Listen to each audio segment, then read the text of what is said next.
हाँ तो बच्चों, कैसे हो आप सब? आई होप दैट सभी ठीक ठाक होंगे और अपनी पढ़ाई भी अच्छे तरीके से कर रहे होंगे। ठीक है, तो आज का हमारा जो टॉपिक होने वाला है वो है एटम के ऊपर, एटॉमिक मास। 9th क्लास का 3rd चैप्टर है, आप सभी को पता है, हम इसको पढ़ते आ रहे हैं। इसके 4 पार्ट हमने बना दिए, ये आज है 5th पार्ट। ठीक है, तो वीडियो स्टार्ट करने से पहले वही हमारा सेम डायलॉग है कि जिन्होंने सब्सक्राइब नहीं किया, चाहे वो नहीं है, तो सबसे पहले नीचे आपको एक रेड कलर का सब्सक्राइब बटन दिख रहा होगा, आप उसको ग्रे कर सकते हैं। ठीक है, जिससे आपका भला होगा, हमारा भी भला होगा। ठीक है ना, तो सबसे पहले आप please make sure subscribe the channel. ठीक है, and press the bell icon also. तो जैसा कि हम बात कर रहे हैं, आज हमारा चलेगा एटॉमिक मास। देखिए, इस चैप्टर का सबसे इजी कॉन्सेप्ट है, सबसे इजी कि सर एटॉमिक मास है, इसका मतलब मास क्या होता है, हमारा वेट होता है। तो किसी भी एटम का हमें वेट पता करना है, तो ये जो है ना, बस उसका ये चीज जो है वो हार्ड होती है कि कैसे पता करेंगे। बच्चे कंफ्यूज जाते हैं क्योंकि एटम जो है हम पढ़ते आ रहे हैं कि स्मॉलेस्ट पार्टिकल होता है। ठीक है, सबसे छोटी इकाई होती है, तो इसका वेट हम कैसे पता करेंगे, तो आज हम वही चीज पढ़ेंगे। ठीक है, देखिए एटॉमिक मास, देखिए सबसे पहले the mass of an atom of an element, किसी भी एलिमेंट के एटम का जो मास होता है उसे हम क्या बोलते हैं, एटॉमिक मास बोलते हैं। ठीक है, दोबारा देखिए, किसी भी एलिमेंट के एटम जो होते हैं उन्हीं के मास को हम क्या बोलते हैं, एटॉमिक मास बोलते हैं, यानी कि एटम के मास को एटॉमिक मास बोला जाता है। सो क्या होता है हमारे पास, देखिए 1 AMU atomic mass unit. AMU क्या होता है, एटॉमिक मास यूनिट। ठीक है, इसमें एक DA और आता है, वो होता है डाल्टन एटॉमिक। ठीक है ना, DA डाल्टन एटॉमिक मास। ठीक है, DM। तो देखिए 1 AMU किसके बराबर होता है, 1.66 इंटू 10⁻⁻24 ग्राम।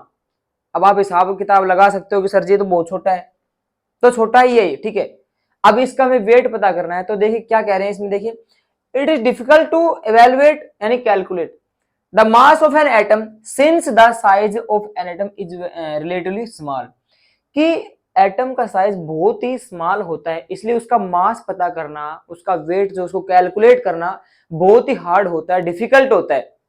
ठीक है, इसीलिए the scientist started evaluating the mass of an atom by comparing it with the mass of a standard atom. ठीक है, इसीलिए साइंटिस्ट जो लोग थे उन्होंने क्या किया कि भाई अब मास तो इसका पता करेंगे हम, कुछ भी करो ची। तो उन्होंने क्या किया, उन्होंने एक नाम लिया स्टैंडर्ड एटम, यानी कि उसके हिसाब किताब से लेकर उन्होंने इस एटम के मास को कंपेयरिंग किया और उसको निकाला। अब आप कहोगे सर स्टैंडर्ड क्या होता है, तो यही मेन है, बस ये नाम जो है ये मेन है बस आपका। अब इसको समझाएंगे आपको। देखिए जैसे हम यहाँ पे हमने बना दी भाई, जैसे आप लोगों को पता है कि जैसे गांव में जो शॉप होते हैं, जो फ्रूट सेलर होते हैं, ठीक है, उनके पास एक वेट मशीन होती है। यहाँ पे देखिए, जैसे हमने यहाँ पे, जैसे आपको चल गया होगा पता मैं क्या बनाने वाला हूँ। यहाँ पे एक इधर हो गई और एक इधर हो गई। हाँ भाई, जैसे इसको नॉर्मल भाषा में ताखड़ी वगैरह बोला जाता है, गांव की भाषा में, तो वो है ये। अब आप पूछ रहे आपने क्यों बना दी, तो देखिए हमने इसके हिसाब से हमको स्टैंडर्ड पता लगेगा, स्टैंडर्ड आइटम क्या होता है। तो देखिए दुकानदार क्या करता है, देखिए यहाँ पे इलेक्ट्रिक नहीं है, आजकल इलेक्ट्रिक चल गई है आजकल, जो भाई ऊपर उनके नंबरिंग आ जाते हैं 1 kg 2 kg 3 kg, लेकिन यहाँ पे नहीं है। तो यहाँ पे पता है वो लोग क्या करते हैं कि उनके पास जैसे बाट होते हैं ना, जिसको बट्टे बोला जाता है। तो जैसे मान लो एक हो गया 1 kg का, एक हो गया 2 kg का, एक है 3 kg का, एटसेट्रा, काफी होते हैं। तो क्या करते हैं, जैसे आपको चाहिए 1 kg एप्पल, ठीक है, आपको चाहिए 1 kg एप्पल, तो इधर क्या रखेगा, एप्पल रख रहा है वो, इधर क्या रख रहा है, वही अपने भाई, एक आपको 1 kg चाहिए, तो यहाँ पे वो 1 kg का जो बाट होता है, ठीक है, नॉर्मल आपको मैं सिंपल भाषा में समझा रहा हूं, जो बट्टा जो होता है 1 kg का, वो इधर रखेगा वो, यानी कि उसके हिसाब से कंपेयर करके वो आपको 1 kg एप्पल जो है ना भाई तोल के दे देगा। इसका मतलब यहाँ पे स्टैंडर्ड एटम कौन सा है, ये है, यानी कि इसके हिसाब से, इसके वेट को कंपेयर करके, इसके वेट को साथ चलते हुए लेकर उसको उन्होंने आपको 1 kg एप्पल दे दिए। इसका मतलब क्या हुआ कि उन्होंने क्या किया, उन्होंने एक एटम को दूसरे एटम के मास से कंपेयर कर दिया, समझे। इसलिए उन्होंने क्या किया, यहां पर लिख दिया, जैसे आपको 2 kg चाहिए तो वो क्या लिखा है यहाँ पे, 2 kg का जो बट्टा होता है वो यहाँ पे रख देगा, आपको उसके हिसाब से एप्पल तोल के दे देगा। तो ये होता है हमारा स्टैंडर्ड एटम। तो उन्होंने ये कहा था कि भाई जो एक एटम होता है ना उसका साइज बहुत छोटा होता है, अप्रोक्सीमेट उन्होंने वैल्यू बता दी यहाँ पे हमारे को। तो उसको भाई उसका जो वेट है उसको कंपेयर मतलब कैलकुलेट करना इजी नहीं होता। तो उन्होंने ये काम किया कि भाई उसको तो हम नहीं निकाल सकते, लेकिन उसके हिसाब का हम दूसरा कोई एटम लाएंगे और उसके मास को कंपेयर करके हम उसके मास को पता लगा लेंगे। ठीक है, उसके उसके मैंने 2-3 बार बोल दिया, सॉरी, सही भी है, लेकिन जो दूसरा स्टैंडर्ड एटम है उसके मास को कंपेयर करके उन्होंने जो हमारा मेन जो एटम था उसके मास को पता लगा दिया। तो हमारा जो दूसरी तरफ ये था ना, ये होता है हमारा स्टैंडर्ड एटम। आया समझ में? इसे ही बोलते हैं स्टैंडर्ड एटम। ठीक है, यहां तक क्लियर हो गया। अब चलिए आगे चलिए इसके। तो यहां हमारे पास कुछ स्टैंडर्ड एटम्स हैं जिनसे हम कैलकुलेट करेंगे किसी भी दूसरे एटम का मास। ठीक है, तो देखिए अर्लियर यानी कि पहले क्या यूज किया जाता था, 1/16 of the mass of N oxygen. आपको पता है ऑक्सीजन कितने पे आता है, 8 पे आता है, तो 8 2 16 हो गया, यानी कि ऑक्सीजन का जो एएमयू होता है कितना होता है, 16 होता है। तो यहाँ पे उन्होंने ले लिया 1/16 oxygen atoms was used as a standard for calculating the mass of other elements.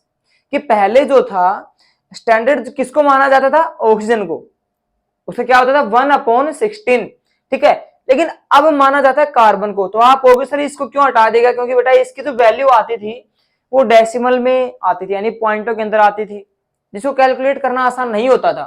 ठीक है, जैसे कोई भी हमारे पास अंक है, जैसे हमारे पास 2 है और एक 2.5 है, तो बेटर हमें 2 ही लगेगा। 2.5 डेसिमल वगैरह हो जाएंगे तो इनका जो आंसर आएगा वो लगभग पॉइंट के अंदर ही आएगा, जो मतलब हार्ड होता है। तो फिर उन्होंने इसको हटा दिया, अब उन्होंने ले लिया कार्बन। कार्बन जो होता है 12 पे आता है, कार्बन जैसे 6 पे आता है, तो 6 2 12 हो गया। ठीक है, तो कार्बन 12 हो गया। Is considered as standard atom for calculating the mass. किसके लिए यूज होता है, मास कैलकुलेट करने के लिए। इट्स एटॉमिक मास, सॉरी यहाँ पे मैंने इज लिख दिया, ये है इट्स एटॉमिक मास। ठीक है, इज 12 यू, यानी कि यू क्या हो गया, यूनिट मास, एटॉमिक यूनिट। ठीक है, AMU समझ गए। Thus we can say that one atomic mass unit is the mass of 1/12 the mass of a carbon। ठीक है, जैसे मान लो हमारे पास एग्जांपल हम आपको दे रहे हैं यहाँ पे कि मान लो हमारे पास हमने लगाया भाई कार्बन का एटॉमिक मास क्या होगा, किसका, कार्बन का AMU कितना हमने मान लिया भाई, यहाँ पे है हमारे पास 12U, जो राइट है, 12U होता है। तो अब हमसे कहा जाए कि एक AMU बताओ, यानी कि एक का AMU 1 का, तो हम क्या करेंगे 1/12। आप कहोगे सर ये कैसे कर दिया, तो देखिए जैसे नॉर्मल सी बात है भाई, सीधी सी बात है, इसमें ज्यादा कोई लफड़ा नहीं है। देखिए यहाँ पे हमारे पास मान लो हम यहाँ पे लाइन बना दिए 1 2 3 4 5 6 7 8 9 10 11 12, टोटल 12 है ये। ठीक है, अब यहाँ पे आपसे मैं ये कहूं कि बेटा इसमें है ना एक को निकाल लो, तो आपने एक निकाल लिया। ठीक है, निकाल लिया एक। अब जो ये एक है, जैसे आपने प्रोबेबिलिटी पढ़ी होगी प्रायिकता, तो यहाँ पे हमने एक को निकाल लिया। अब हम क्या करेंगे, बस टोटल कितने हैं 12 हैं, निकाला किसको है, एक को, तो हमारे पास क्या आ जाएगा 1/12। जैसा आपसे मैं कहूं कि बेटा 2 को निकाल लो यहां से, दो आपने 2 को निकाल लिया, टोटल कितने हैं 12, निकाला कितना 2, तो हम क्या करेंगे 2/12, 2 1 2 2 6 12, क्या आ जाएगा 1/6 आ जाएगा हमारे पास। सो आप समझ में आ गया होगा सभी को हमने कि हमने आपको क्या समझाया यहाँ पे कि अब जो है स्टैंडर्ड किसको माना जाता है, एक कार्बन को माना जाता है। अब भी कई बच्चों को थोड़ा सा कि कंफ्यूजन है कि सर नहीं समझ में आया, तो हम आपको दोबारा समझा रहे हैं। जैसे मान लो आप दोबारा एक फ्रूट सेलर के पास गए, उसी भैया के पास चले गए, अब आपने उनको जाके वही बात कही, देखो एप्पल ही सही चीज है, उसी का नाम बार बार ले रहे हैं। आपने उनसे कहा कि भाई मेरे को 1 kg एप्पल दे दो, इसको समझा रहा हूं मैं, ध्यान समझना। उसने ये कहा कि भाई मेरे पास वो बार होता है ना, बट्टा जिसे हम बोल रहे हैं बार होता है, वो मेरे पास नहीं है, लेकिन फिर मैं आप काम चलाऊंगा। तो उसने क्या किया कि बेटा मेरे पास बार तो नहीं है, लेकिन मेरे पास एक 3 kg का वाटरमेलन है, तरबूज है। ठीक है, जैसे हमने यहाँ पे बना दिया भाई, ये रहा, ये है 3 किलोग्राम का तरबूज है, और आपने मांगा क्या 1 किलो एप्पल मांगा। तो वो क्या करेगा कि भाई मेरे पास 3 kg का ये, और आप मांग रहे हो 1 केजी एप्पल, तो मैं क्या करूंगा, इसको 3 भागों में बांट लूंगा। तो कितने हो जाएंगे ये, 1 केजी ये हो गया, 1 केजी ये और 1 केजी ये, 3 केजी हो गए। अब वो क्या करेगा, जैसे हमने यहाँ पे देखो इनके अलग अलग टुकड़े बना लिए, अब वो क्या करेगा, 1 केजी सेव इधर रखेगा और इनमें से समान मात्रा में एक एक टुकड़ा काट लेगा, तीनों में जैसे पूरे में से समान भाग में 3 टुकड़े काट लेगा। तो उसने एक टुकड़ा इधर रख दिया, तो दोनों तरफ 1 केजी इक्वल हो गया, लेवल अप हो गया ना। तो देखिए यहाँ पे क्या हुआ, उसने 1 केजी बाहर निकाला, लेकिन पूरा कितना था, ये 3 भागों में उसने बांट लिया। तो क्या हो जाएगा, 1/3। अब समझे, ये होता है हमारे पास, ठीक है, क्योंकि उसके पास बाहर नहीं था। उसने क्या कहा, मेरे पास भाई 3 केजी का वाटरमेलन है, तो आप कहोगे कि भैया मेरे को तो 1 केजी एप्पल चाहिए, 3 केजी नहीं चाहिए, तो वो क्या करेगा, उस तरबूज को बराबर हिस्सों में 3 हिस्सों में बांट लेगा। तो वो क्या करेगा, फिर 3 हिस्सों में बट गया, यानी कि 1 केजी 1 केजी 1 केजी, तो 1 केजी रख के आपको 1 केजी एप्पल दे देगा। 1 केजी काफी बार आ गया, ठीक है, कोई दिक्कत नहीं है। तो आपको समझ में आना चाहिए बस। आई होप दैट सभी को समझ में आ गया होगा कि सर ये आपने कैसे निकाला। सिंपल सी बात है भाई, आपके पास 10 चीज है टोटल, आप उसमें से एक बाहर निकालोगे, तो आप प्रोबेबिलिटी क्या निकालोगे, 1/10, 2 निकालोगे 2/10, सिंपल सा है। तो यही साइंटिस्ट ने हमको समझाया था, ठीक है। अब हम पढ़ेंगे एटॉमिक एग्जिस्टेंस, यानी कि एटम की एग्जिस्टेंस, वो पढ़ेंगे हम, ठीक है। सिंपल सी टेबल है, वो आपको याद करनी है, ठीक है। तो जैसे कि आपको मैंने बताया था कि नेक्स्ट टॉपिक हमारा रहेगा एटम एग्जिस्टेंस, लेकिन उससे पहले हम बात करेंगे कुछ एक एलिमेंट की, फ्यू एलिमेंट्स जिनका हमें एटॉमिक मास यहाँ पे दे रखा है टेबल के अंदर, इसको आप उतार लीजिए, आपके लिए बेटर रहेगा। देखिए यहाँ पे जैसे hydrogen, carbon, nitrogen, oxygen, sodium, magnesium, sulphur, chlorine, calcium, इनके आगे हमने इनके एटॉमिक मास लिख रखे हैं, तो आप इनको याद कर लीजिए। ये क्योंकि हमने यही क्यों लिखे, क्योंकि ये बार बार आपके सामने आते रहते हैं, ठीक है। आपको इस बात का पता है, आपने नोटिस किया होगा कि ये वे नाम है जो आपके सामने हर बार आते रहते हैं, ठीक है। तो आप इनको याद कर लीजिए, ताकि आपको जैसे निकाला, तो हमने आपको सिखा दिया कि कैसे आप एटॉमिक मास निकालोगे किसी चीज का, जैसे किसी भी एटम्स का आप एएमयू कैसे निकालोगे, हमने आपको समझा दिया। नहीं समझे तो हम आपको फिर से समझा देंगे, लेकिन बार बार थोड़ी निकालोगे आप, टाइम वेस्ट हो जाएगा। तो इनके तो आप याद कर लीजिए सीधे, ठीक है, क्योंकि बार बार आने वाले एटम है। अब उसके बाद हमारा है एटॉमिक एग्जिस्टेंस। ये क्या होता है, देखिए, atoms of most of the elements are very reactive and does not exist in free state. कह रहा है ये कि कुछ एक एलिमेंट के जो एटम्स होते हैं वो इतने रिएक्टिव होते हैं कि वो एग्जिस्ट ही नहीं करते फ्री स्टेट के अंदर, यानी कि कहीं भी नहीं घूम सकते। जैसे अपनी इच्छा से रैंडमली कहीं भी घूम फिर नहीं सकते हो, क्योंकि वो बहुत ज्यादा क्या होते हैं, रिएक्टिव होते हैं, ठीक है। तो क्या होगा, but atoms of noble gas such as helium, neon, argon, xenon, radon are exist in free state, ठीक है। तो हम बात करें नोबल गैस की, वो भी हम आपको सिखाएंगे, ठीक है, कि वो कह रहा है कि जो भाई कुछ एक एलिमेंट्स के जो एटम है वो कहीं भी नहीं घूम सकते, क्योंकि बहुत ज्यादा रिएक्टिव होते हैं, ठीक है, लेकिन क्रियाशील होते हो तो। लेकिन ये क्या है, नोबल गैस के जो एलिमेंट के जो एटम्स हैं, ये भाई इतने रिएक्टिव नहीं होते, इसलिए ये आराम से कहीं भी घूम फिर सकते हैं। अब आप ऑब्वियसली रिएक्टिव क्यों नहीं होते, क्योंकि इनके जो लास्ट सेल के अंदर जो इनके इलेक्ट्रॉन है वो फुलफिल रहते हैं, तो इसको ना तो इलेक्ट्रॉन देना पड़ता है ना लेना पड़ता है, पहले से ही अपने सेपरेट जोन में रहते हैं, मतलब इनका जोन फिक्स है। तो इसका मतलब ये रिएक्टिव नहीं होंगे, क्योंकि जिसके पास जो चीज नहीं होगी उसी को लाने के लिए वो बाहर जाएगा, ठीक है। तो जो भी रिएक्टिव एलिमेंट है उनके पास लास्ट सेल में इलेक्ट्रॉन पर्याप्त नहीं होते, इसके लिए वो उनको या तो लाने के लिए ले जाने के लिए जाते हैं बाहर, इसे रिएक्टिव होते हो, ठीक है। लेकिन वो फ्री स्टेट के अंदर एग्जिस्ट नहीं होते, क्योंकि बहुत ज्यादा रिएक्टिव होते हैं, ठीक है, क्योंकि उनके पास इलेक्ट्रॉन नहीं होते, और इनके पास इलेक्ट्रॉन पर्याप्त मात्रा में होते हैं जितने इनको चाहिए, तो इसीलिए ये आराम से घूम फिर सकते हैं, आराम से, क्योंकि इनको इलेक्ट्रॉन तो चाहिए नहीं, इनसे कोई डरेगा भी नहीं, आराम से घूम सकते हैं, ठीक है। नोबल गैस की बात हो रही थी। उसके बाद में है atoms of other elements combine together to form molecule, ठीक है। अब किन्हीं भी एलिमेंट्स के एटम जो है अगर वो भैया जुड़ जाएंगे तो क्या बनाएंगे, मॉलिक्यूल्स बनाएंगे या फिर आयंस बनाएंगे।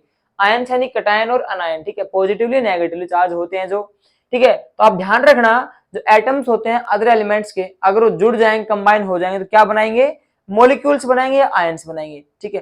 तो आई होप दैट आप सभी को आज का जो हमारा ये टॉपिक था समझ में आ गया होगा। जिसको नहीं समझ में आया वो कमेंट कर दिया करो सर हमें ये चीज समझ में नहीं आई, ठीक है, हम आपके लिए यहाँ पे खड़े हैं, ठीक है। आप कमेंट कर सकते हो कि हमको सर ये चीज समझ में नहीं है, भैया हमको समझाएंगे आपको, हम डरिए मत, हम भूत नहीं है जो आपको खा जाएंगे।